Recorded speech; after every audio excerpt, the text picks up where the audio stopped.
Hello and welcome to Unit 11 in Higher Computing for Everyone. In this unit we are going to be discussing conditional flow statements, which is a topic that applies not only to C, but to many other programming languages as well.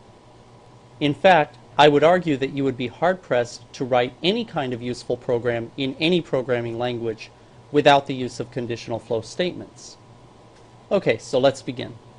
Up until now, every program that you've written has followed a structure that basically looks like this. You execute the first instruction, then the second, then the third, and so on, all the way to the end of the program. In fact, very briefly, let's just write out a sample program so you can see what I'm referring to here. So every program we've written so far has basically been, maybe you create a variable or two, maybe you have a printf statement. And the point is, every single statement you've written gets executed in a precise order. First the first instruction, then the second, and so on, all the way through to the end of the program.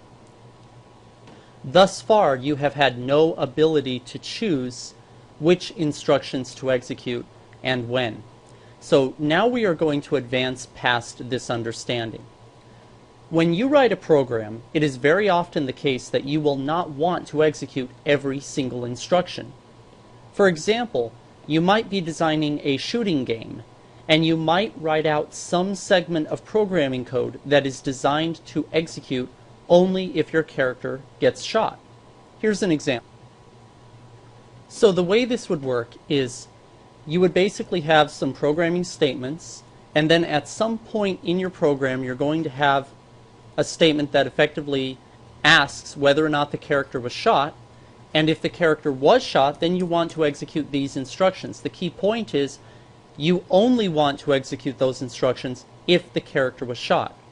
Anytime that you have a statement that is designed to specify whether or not a segment or block of programming code should execute, that is a conditional flow statement. So in this example, this line of code that says, if the character was shot, then do this, that is a conditional flow statement.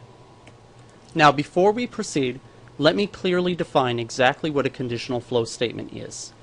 A conditional flow statement is a mechanism that allows you to branch your program flow in one or more directions based on the result of a certain test. Now, this is what we mean when we say a condition. So you might be testing the condition of something, like whether or not a character was shot.